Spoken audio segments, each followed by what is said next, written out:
بسم اللہ الرحمن الرحیم۔ السلام علیکم ناظرین کرام۔ آج ہم بہت اہم موضوع جو ہے آپ کے سامنے پیش کر رہے ہیں۔ حالانکہ کافی عرصہ پہلے بھی میں اس موضوع پہ بات کر چکا ہوں، لیکن وہ تفصیلی بات نہیں ہو سکی۔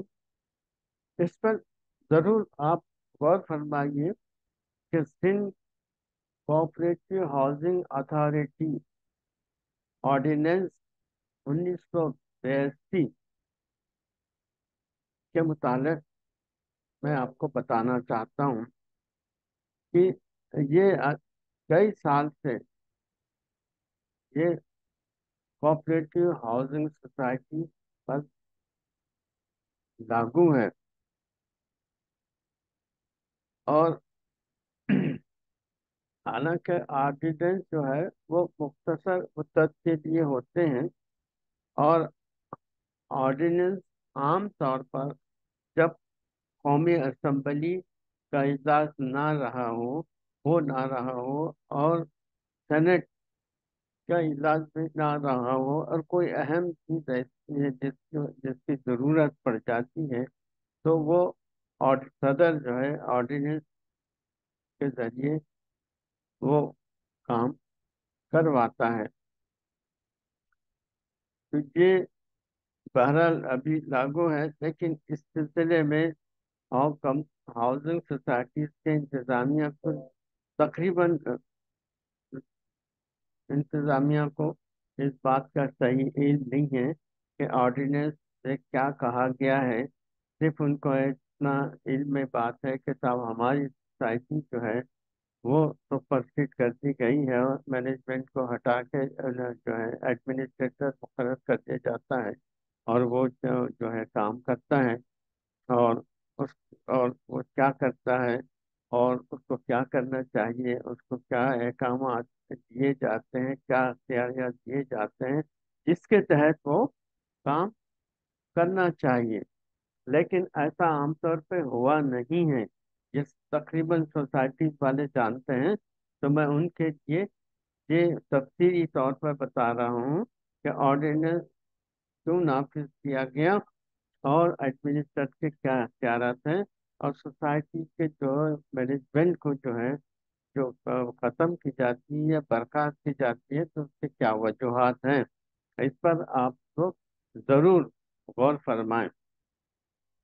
سندھ کوآپریٹو ہاؤسنگ اتھارٹی کے ذریعے انجمن کے انتظامیہ کی برخاستگی اور ایڈمنسٹر کا تقرر کرنے کا اختیار۔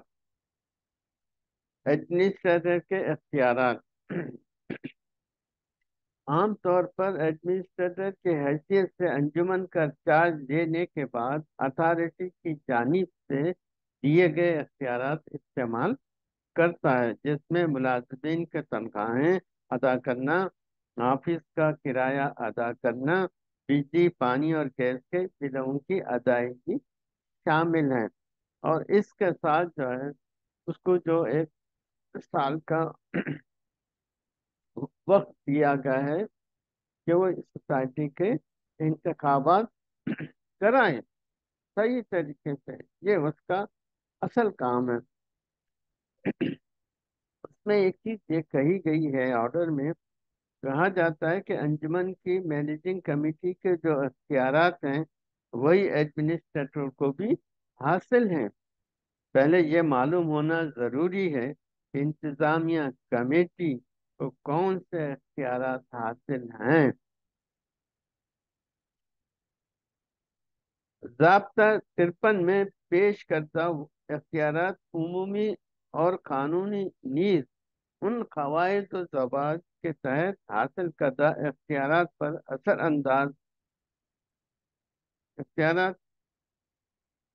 اثر انداز ہوئے بغیر اور کوئی پابندی لگائے بغیر واضح طور پر اعلان کیا جاتا ہے۔ کمیٹی کے مندرجہ ذیل اختیارات ہوں گے، اور یہی اختیارات جو ہے وہ ایڈمنسٹریٹر استعمال کرے گا۔ نمبر 1، ممبرشپ کی درخواستوں پر غور کرنا، لیکن یہاں یہ بات سمجھے کہ ہم سیکریٹری کے جو اختیارات ہیں قواعد سوسائٹی کے قواعد ضوابط کے مطابق وہ جو استعمال کرتا ہے اس کی ہم آپ کو تفصیل بتا رہے ہیں۔ یہی اختیارات جو ہے وہ ایڈمنسٹریٹر کو بھی دیے گئے ہیں۔ سیکریٹری یا خازن کے حسابات کے رجسٹروں کا معائنہ کرنا اور انجمن کے حق میں وصول طلب رقوم کی وصول یابی کی تدابیر کرنا۔ ذیلی اخراجات کے لیے انجمن کے جلسے کی پیشگی منظوری کے بغیر روپیے کی 50 روپے کی منظوری دینا۔ نقد یا بقایا شمار کرنا اور دیگر متفرق کاروبار کی انجام دہی کرنا۔ اس بات کا خاص خیال رکھنا کہ حسابات بلا تاخیر لکھے جائیں اور ان پر روزانہ کمیٹی کا ایک ممبر دستخط کرے۔ ممبران انجمن کی شکایت کی سماعت کرنا۔ انجمن کی رقوم رجسٹرار کے منظور شدہ بینک یا بینکوں کو جمع کرنا اور ایک تحریری فیصلہ کی بنا پر ممبران کمیٹی میں زیادہ سے زیادہ 3 ممبران کو اس بات کا مختار بنانا کہ مشترکہ طور پر یا 2 ممبران کمیٹی جیسا قرارداد منظور میں درج ہو بینک سے انجمن کی طرف سے لین دین کر سکتے ہیں۔ سوائے آڈیٹر، تمام عہدے داروں، وکلاء، مینیجر اور ہر قسم کے ملازمین کا تقرر کرنا اور ان کی تنخواہیں اور فرائض کا تعین کرنا۔ انجمن کی جائیداد کو کرائے پر دینا، جائیداد بوقت ضرورت فروخت کرنا، وقتاً فوقتاً قواعد و ضوابط مرتب کرنا، منسوخ کرنا اور ہمیشہ اس پر عمل کرنا۔ اگر ضرورت محسوس کی گئی تو انجمن کے قواعد و ضوابط اور ان کو ترمیم و اضافہ رجسٹرار سے تحریری طور پر منظوری لینے کے بعد ان ترامیم و اضافہ شدہ ترامیم پر عمل کرے گی، اس سے پہلے نہیں۔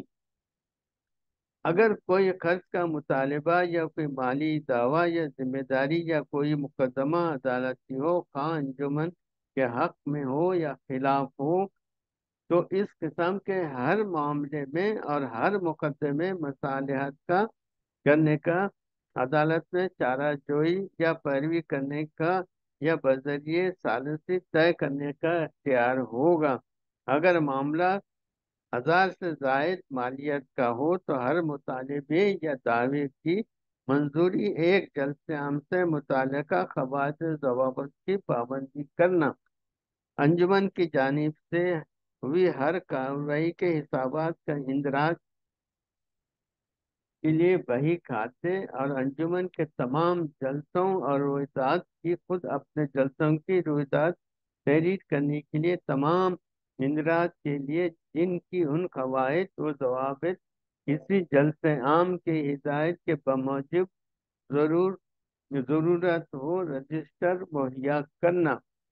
قواعد و ضوابط اور اور قوانین کے مطابق تمام ضروری اور مطلوبہ دستاویزی فارم فراہم کرنا اور تمام ضروری فارموں کو اپنی مرضی کے مطابق استعمال میں لانا۔ ضابطہ نمبر 37(2) کے تحت مقرر کردہ کسی عہدیدار کو معطل کرنا اور اس کی برطرفی کے لیے جلسہ عام سے سفارش کرنا اور آخری فیصلہ ہونے تک اس کا قائم مقام مقرر کرنا۔ انجمن کے جملہ اغراض و مقاصد کے حصول اور تکمیل و تعمیل کے لیے جتنے امور کی ضرورت ہو، جتنے امور کمیٹی کی نظر میں موضوع مناسب ہوں، ان سب کو انجام دینا۔ یہ بات تو طے ہے کہ ایڈمنسٹر 1 سال کے لیے مقرر کیا جاتا ہے۔